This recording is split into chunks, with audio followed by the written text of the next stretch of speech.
तारकासुर के अत्याचार और दास्ता भरे जीवन से दुखी होकर देवता तारकासुर रूपी भयानक समस्या का समाधान ढूंढने में लग गए।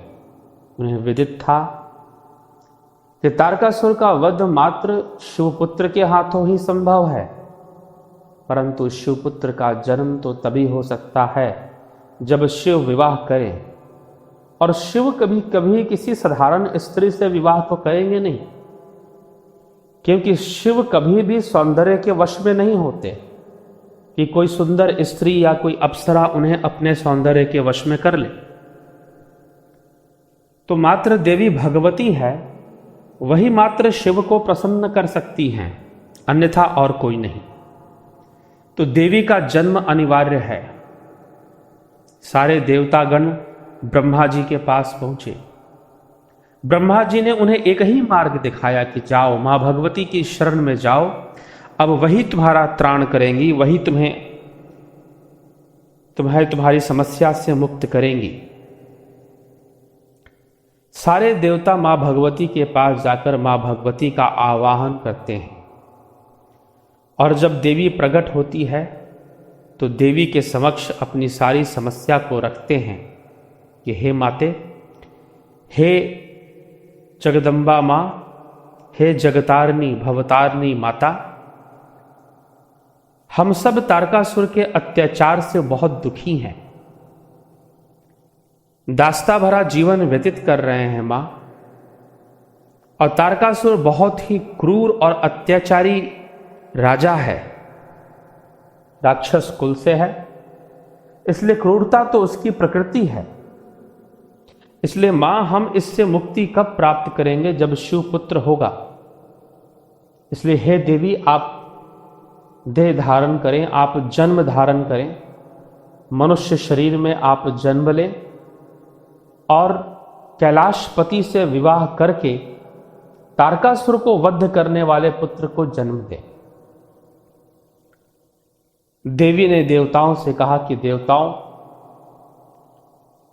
तुम्हारे कल्याण और मनुष्य जाति के कल्याण हेतु मैं अवश्य ऐसा करूंगी। और वैसे भी भगवान की लीला में, शिव की लीला में यह पहले से ही निश्चित है। भगवान शिव ने स्वयं मुझे कहा था कि हे सती, अब अगले जन्म में ही तो मुझे प्राप्त कर सकती है, अतः मेरा जन्म लेना तो पहले से ही निश्चित है। इसलिए देवताओं, जाओ, हिमाचल नगरी में जाओ और हिमाचल राज से कहो कि वो मुझे अपनी पुत्री के रूप में प्राप्त करने हेतु कठोर तपस्या करें। अभी तक वो निसंतान है, उनके घर में कोई संतान नहीं है, लेकिन वही वो पुण्य आत्मा है, हिमाचल राज और मैना देवी, जिनकी पुत्री के रूप में मेरा जन्म पहले से निश्चित है। परंतु निसंतान होकर भी उन्हें कोई संतान की कामना नहीं होती, क्योंकि हिमाचल राज स्वयं एक ज्ञानी पुरुष हैं, आध्यात्मिक ज्ञान से पोषित हैं, देव ऋषि नारद के शिष्य हैं, इसलिए वो मोह के वशीभूत नहीं होते। परंतु जब आप देव ऋषि नारद को साथ लेकर जाएंगे तो वो उनकी अवज्ञा कभी नहीं करेंगे।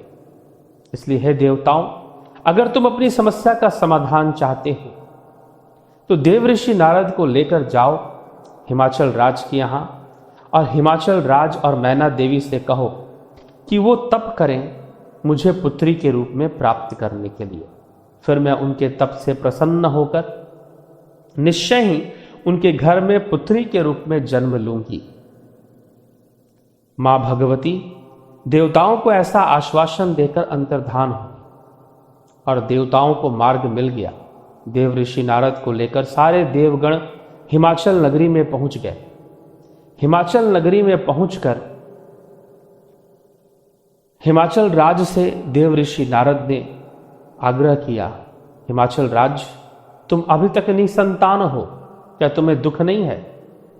हिमाचल राज ने कहा कि गुरुदेव, आपका दिया हुआ सब कुछ है मेरे पास, इसलिए दुख किस लिए? और आपका दिया हुआ आध्यात्मिक ज्ञान वो तो सारे दुखों का निवारण करता है, मन में कोई क्षोभ रहने नहीं देता। देव ऋषि नारद ने कहा कि ठीक है हिमाचल राज, अच्छी बात है, परंतु तुम्हें संतान प्राप्ति हेतु कठोर तपस्या करनी चाहिए और मेरी इच्छा है कि तुम जाओ वन के अंदर कठोर तप करो और तपस्या से माँ भगवती को प्रसन्न करो, और जब देवी प्रसन्न होगी तुमसे वरदान मांगने के लिए कहेगी तो तुम वरदान में यही मांगना कि हे माते तू मेरे घर में पुत्री के रूप में जन्म ले। तुम्हारे द्वारा ही यह महान कार्य होना निश्चित है। स्वयं आद्या शक्ति फिर से अवतार लेगी, फिर से शरीर धारण करेगी। हे हिमाचल राज, इसलिए जाओ तपस्या करो।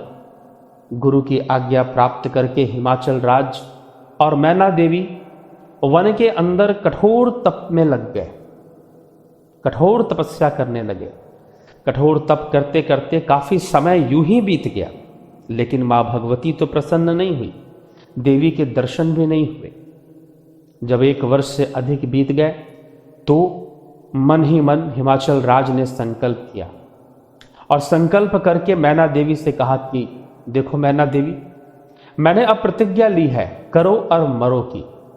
अब मैं यहां से कहीं जाने वाला नहीं हूं। जब तक मां भगवती देवी साक्षात प्रकट नहीं होगी, मुझे दर्शन नहीं देगी, मुझे वरदान नहीं देगी, तब तक मैं नहीं जाऊंगा। मेरे गुरु की यही आज्ञा है।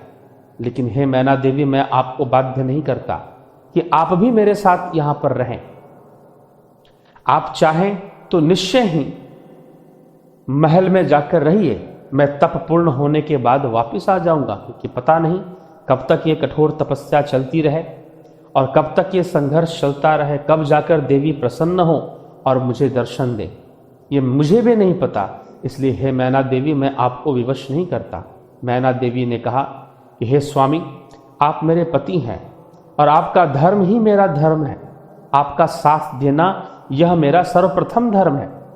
आप मेरे पति हैं, इसलिए मैं आपका साथ दूंगी और मैं भी कठोर तपस्या करूंगी, और मैं भी तब तक तपस्या करूंगी जब तक मां भगवती प्रसन्न ना हो जाए, प्रसन्न होकर दर्शन ना दे दे।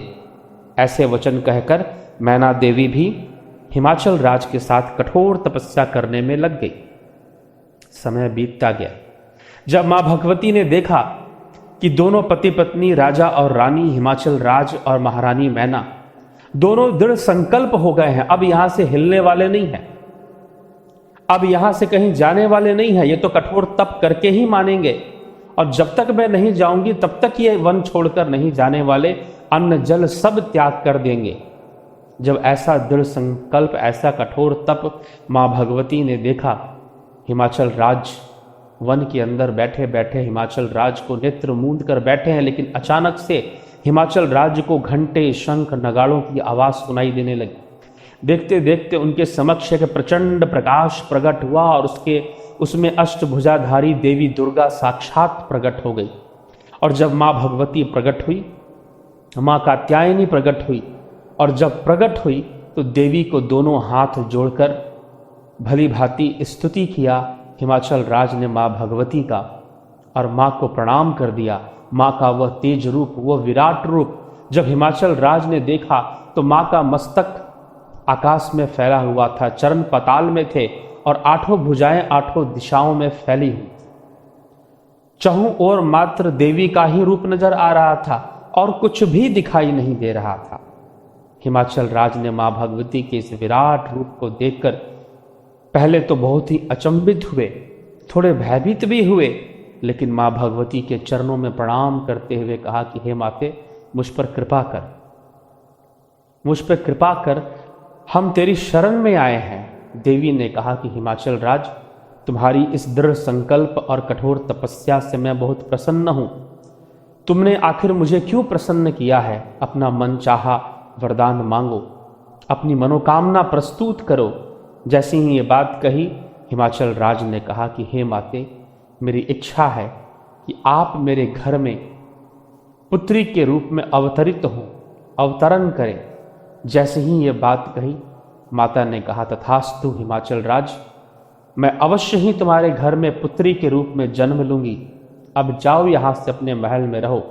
जैसे ही जाने के लिए कहा, मैना देवी बोल पड़ी कि माते, हे माँ भगवती, हे जगतारिणी भवतारिणी मैया, मैंने भी अपने पति की तरह कठोर तपस्या की है, मुझे भी तो मेरे तप का फल मिलना चाहिए। माता ने कहा कि मैना देवी, क्या आप कुछ और फल चाहती हैं? मैंने तो हिमाचल राज से कह दिया कि मैं उनके घर में पुत्री के रूप में अवश्य जन्म लूंगी। अगर आप कुछ और फल चाहती हैं तो मैना देवी अपनी मनोकामना प्रस्तुत करें, बताएं आपको कौन सा वरदान चाहिए। मैना देवी ने कहा कि माते, मेरी इच्छा है कि मेरे घर में पुत्र रत्न की भी प्राप्ति हो, तो आप तो मेरे घर में पुत्री रूप में अवश्य जन्म लेंगी, लेकिन साथ ही साथ एक पुत्र भी तो होना चाहिए।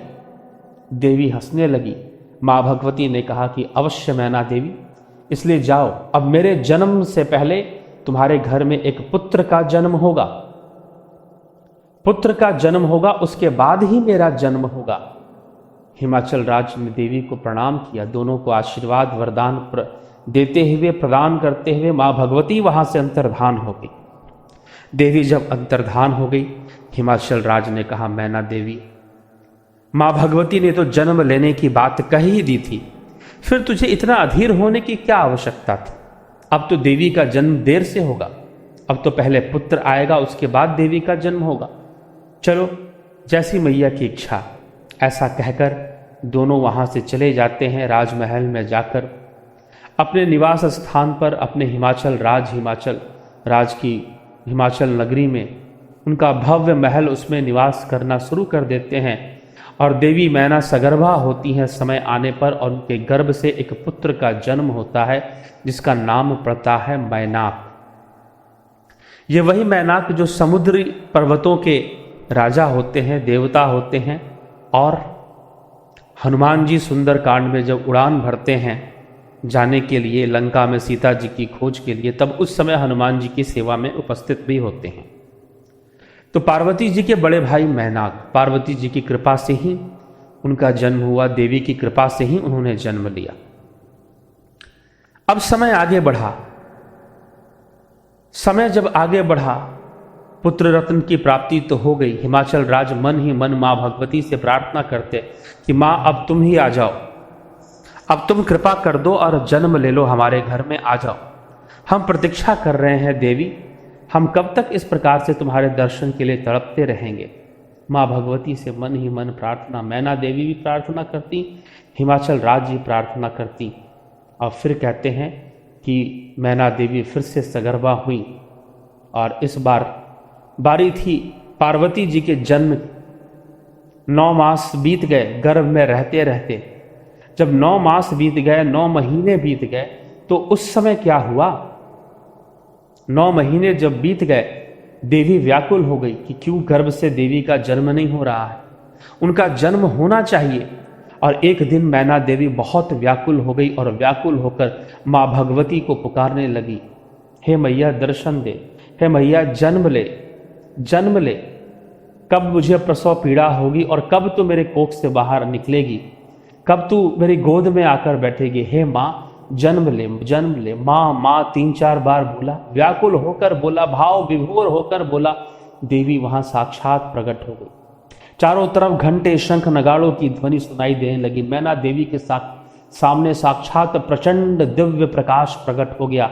उस प्रचंड प्रकाश के भीतर फिर अष्टभुजाधारी देवी कात्यायनी साक्षात दिखाई देने लगी। और जब साक्षात दिखाई देने लगी, मैना देवी भयभीत हो गई। भयभीत होकर कहा कि देवी, आपका तेज मुझसे सहन नहीं हो रहा है, इस तेज को कम करो देवी। मैंने तो आपको पुकारा था पुत्री के रूप में, आप तो मेरी माता के रूप में आ गई। जैसे ही ये बात कहा तो देवी ने कहा कि अरे मैना देवी, खुद स्मरण कर कि तू ही तो बार बार माँ माँ कह रही थी, और जब तू माँ माँ कह रही थी तो मैं तेरी माँ के रूप में आई हूँ। तू अगर चाहती है कि मैं पुत्री के रूप में आऊँ तो ठीक है, मैं पुत्री के रूप में आती हूँ। और देवी ने मैना देवी के मस्तक पर हाथ फेरा, और सारी माया देवी मैना देवी भूल गई, रानी मैना भूल गई। और जल्द ही उनके गर्भ से एक शिशु का जन्म हो गया। चैत्र मास मृगशिरा नक्षत्र में देवी का जैत हुआ। 9वीं तिथि चैत्र के महीने ठीक वही तिथि जो भगवान राम का था, बस नक्षत्र का अंतर है। मृगशिरा नक्षत्र में पार्वती जी का जन्म हुआ और अभिजीत नक्षत्र में जो है भगवान राम का जन्म माना जाता है। तो इस प्रकार से देवी का जन्म भी चैत्र मास की 9वीं तिथि को हुआ और देवी पार्वती का जन्म हुआ। सारी ओर खुशियां बंटने लगी, सब प्रसन्न हो गए। राजा ने खूब उपहार बांटे। जो संदेश लेकर पहले दास दासी आए उसको अपने गले का हार, किसी को 9 लखा हार निकाल कर दिया, किसी को हीरो का हार दे दिया, किसी को सोना, किसी को चांदी, मुंह मांगा दान दे रहे हैं। बहुत बड़े उत्सव का आयोजन कर दिया, बड़े बड़े राजाओं देवताओं को निमंत्रण दे दिया। सब आने लगे। सबको लगने लगा कि लगता है हिमाचल राज के यहाँ किसी पुत्र का जन्म हुआ है। हिमाचल राज बड़े गर्व से कहते कि नहीं नहीं, मेरे यहाँ पुत्र का नहीं, मेरे यहाँ तो पुत्री का जन्म हुआ है। और कुछ लोग बड़ा आश्चर्य करते कि अरे भाई, इतनी बड़ी पार्टी तो तुमने अपने पुत्र के जन्म पर भी नहीं दी थी, जितनी बड़ी पार्टी तुम अपनी पुत्री के जन्म पर दे रहे हो, इतना प्रसन्न हो रहे हो। अब हिमाचल राज भी भला क्या बताएं, मन ही मन सोचते कि चलो ये, इनको तो ज्ञान है नहीं, इनको क्या पता कि मेरी पुत्री जो है वो है कौन। तो साक्षात आद्या शक्ति ने शरीर धारण किया है, इनको तो विदित ही नहीं है, इनको तो मालूम ही नहीं है, छोड़ो हटाओ, क्या इनके मुंह लगना। वो भी चुप हो जाते, कुछ नहीं कहते। बोले कि हाँ, मेरा यही सौभाग्य है कि मेरे घर में पुत्री हुई है और मैं पुत्री के जन्म पर ही इतना बड़ा उत्सव कर रहा हूँ। सब कहते कि वाह राजन, पुत्र के जन्म पर तुमने इतना बड़ा उत्सव किया नहीं था और आज तुम पुत्री के जन्म पर इतना बड़ा उत्सव कर रहे हो, बहुत विचित्र बात है। राजा उसे वैसा ही उत्तर समझा दिया करते, क्योंकि कुछ ऐसी मानसिकता लोगों की थी। समय बीता, सब आए, देवी देवता, राजा महाराजा सब आए, लेकिन कोई नहीं आया। तो वो देव ऋषि नारद थे। दिव्य सृजन के इस चैनल पर भारतीय दर्शन शास्त्र, योग, अध्यात्म और आयुर्वेद जैसे मानव कल्याणकारी विषयों पर चर्चा होती है। अतः इस चैनल को सब्सक्राइब, शेयर और लाइक करके इसे आगे बढ़ाने में सहयोग करें। बेल आइकन टच करके हमारे आगे आने वाली वीडियो की जानकारी नोटिफिकेशंस में प्राप्त करें और कमेंट करके आप इन विषयों पर अपने प्रश्न भी पूछ सकते हैं। धन्यवाद।